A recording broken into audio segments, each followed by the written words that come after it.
Hi friends, ఈ వీడియోలో ఆవలింత అనేది ఒక ఇన్ఫెక్షనా, అది వ్యాపించే వ్యాధా అనే విషయాన్ని తెలుసుకుందాం. గర్భంలో ఉన్న శిశువు కూడా ఆవలింత తీసుకుంటాడు. సాధారణంగా చిన్నపిల్లలు, బాగా ముసలి వాళ్ళు ఆవలింతని తమకి బోర్ కొట్టినప్పుడు, లేదా వాళ్ళు యాక్టివ్ అవ్వబోయే ముందు, లేదా వాళ్ళు బాగా అలసిపోయినప్పుడు ఆవలింత తీసుకుంటారు. మనమైతే సాధారణంగా పడుకునే ముందు, నిద్ర వచ్చే ముందు ఆవలింత వస్తుంది. మనం తిరిగి లేచిన తర్వాత మళ్ళీ ఆవలింత తీసుకుంటాము. అయితే ఇది ఒక సోషల్ మిస్టరీ అనే చెప్పాలి.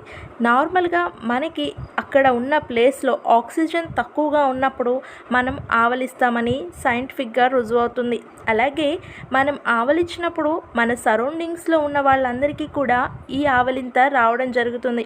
సో మోస్ట్ ఆఫ్ ద పీపుల్కి మనం ఆవలించినప్పుడు ఆ ఇన్ఫెక్షన్ అనేది త్వరగా రీచ్ అయిపోతుంది. కాబట్టి ఇది ఖచ్చితంగా ఒక వ్యాపించే ఇన్ఫెక్షనే అని చెప్పాలి.